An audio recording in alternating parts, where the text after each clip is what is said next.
नमस्कार दोस्तों, मैं डॉक्टर विवेक साबू मुरलीपुरा जयपुर से। आज की ताज़ा तरीन घटना पे कहानी आपको सुनाता हूँ। घटना मैं आपको थोड़ी देर बाद में बताऊँगा। बहुत समय पहले एक गरीब आदमी था जिसकी पत्नी गर्भवती थी। उसने 9 महीने सरकारी अस्पताल में जाकर फ्री इलाज लिया। उसे आयरन कैल्शियम की दवाई दी गई, फिर सोनोग्राफी की गई। 9 महीने पूरे होने पे उसका सुरक्षित प्रसव हुआ। नॉर्मल डिलीवरी से उसे पुत्र रत्न प्राप्त हुआ और सरकार ने डिलीवरी के बाद उसे 1400 रुपये और दिए जननी सुरक्षा योजना के नाम। मरीज बड़ा खुश था कि बच्चा भी हो गया, पैसा भी नहीं लगा। धीरे धीरे बच्चा होने के बाद उसके दिन फिरने लगे, अच्छा काम करने लगा, बच्चा बड़ा होने लगा, आमदनी उसकी बढ़ने लगी। उसका बच्चा शहर के सबसे अच्छे स्कूल में जाने लगा, अच्छे दोस्तों के साथ खेलने लगा, सारी सुविधाएं, मोबाइल, घर में गेम्स वाली सारी सुविधाएं उसके पास में थी। एक दिन अचानक सरकार ने फरमान जारी किया कि जिन जिन लोगों के बच्चे हमारे यहाँ पे फ्री में पैदा हुए हैं, जिसको जननी सुरक्षा योजना का लाभ मिला है, जिसका कोई खर्चा नहीं हुआ, उन बच्चों के लिए कुछ पाबंदियां लगाई जाती हैं। वो बच्चे आज के बाद जब भी अपना जन्मदिन मनाएंगे तो उन्हें मात्र आधा पाउंड का केक ही लाना है। वो सिर्फ 4 लोगों को ही अपने बर्थडे पे बुला सकते हैं।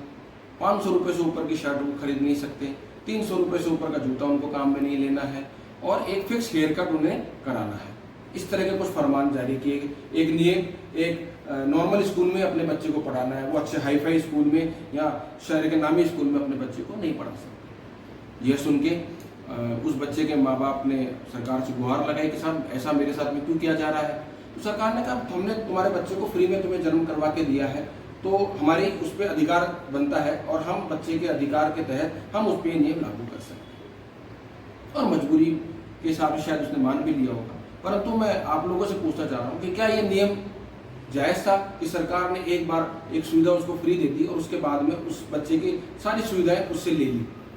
मेरे हिसाब से शायद आप इसके विरोध में हो। आज एक ऐसा ही नियम सरकार ने निजी अस्पतालों के लिए लागू किया है, जिसमें कुछ ऐसे अस्पताल जो सरकार से फ्री जमीन ले चुके हैं उन पर एक नियम लगाया गया है कि वार्ड में उन्हें 2000 रुपये और आईसीयू विद वेंटिलेटर के साथ में 4000 रुपये मरीज का इलाज करना है, क्योंकि सरकार से उन्होंने जमीन फ्री ली है।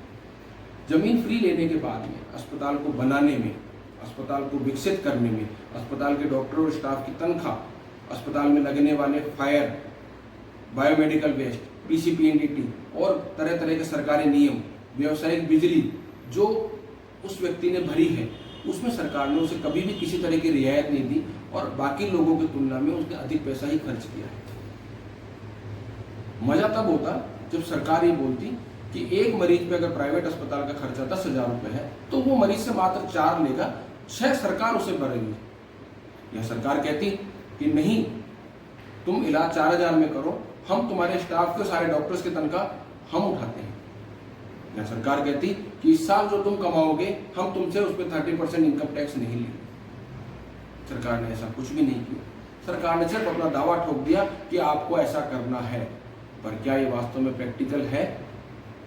ध्यान रखिए, तेल हमेशा तिलों में से निकलता है। आप 5 किलो तेल दालों से आप 500 लीटर तेल नहीं बना सकते और जो आपको दे रहा है वो कहीं ना कहीं मिलावट कर रहा है। तो अच्छी चीजें या अच्छा इलाज वो गुणवत्ता पे लागू होता है। सरकार ने कोविड टेस्ट की कीमत 2200 रुपये कर दी, बहुत प्रशंसा का कार्य किया, अच्छा किया, करना चाहिए, पर उसके लिए उन्हें उसी क्वालिटी का किट भी उन्हें उपलब्ध कराना पड़ेगा। कहीं उन्होंने लोकल चाइनीज या खराब किट उपलब्ध करा दिया तो ये मरीजों के स्वास्थ्य के साथ खिलवाड़ होगा। पैसा 2200 लगे चाहे 4500 लगे, मरीज की रिपोर्ट सही आनी चाहिए, क्योंकि उसके हिसाब से चिकित्सक उसका इलाज कर सकता है। तो मैं आप लोगों से विनती करना चाहता हूं कि इस बात को समझें कि गुणवत्ता अगर आप चाहते हैं तो आपको पैसा खर्च करना पड़ेगा। दाल आपको घर में बनाने में सिर्फ 30 रुपये लगते हैं, ढाबे पे 70 रुपये लगते हैं, छोटे रेस्टोरेंट में 200 रुपये लगते हैं और 5 स्टार होटल में 700 रुपये लगते हैं। इसमें से किसी ने भी आपको लूटा नहीं है। आपकी मर्जी से आपने उसका चुनाव किया है। आप अपने पास के निजी अस्पताल में दिखाएं, आपका इलाज 500 रुपये में हो जाएगा। आपको अगर एयर कंडीशन की जरूरत है, आपको साफ सुथरे बेड चाहिए, आपको चाहिए कि एक आदमी आपके पीछे भागे, तो आपको 5000 भी खर्च करने पड़ेंगे। ये आपकी सुविधा है।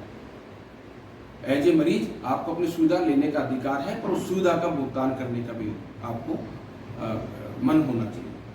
तो मैं सरकार से आग्रह करना चाहूँगा कि आगे आके सिर्फ प्राइवेट अस्पतालों पे अपने दावे ना ठोके, उनके लिए कुछ करे भी, उनको कुछ रियायत भी दे, उनको कुछ सुविधा भी दे।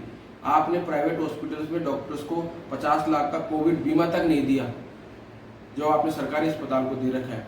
भेदभाव आप हमसे पूरा करते हैं, सुविधा हम उसके बाद भी चाहते हैं कि हम आपके साथ में भाईचारे की करें। आपका आदेश है, हम देंगे सुविधा आपको, पर जरा सोचिए कि आप आम जनता के साथ में कितना खिलवाड़ कर रहे हैं।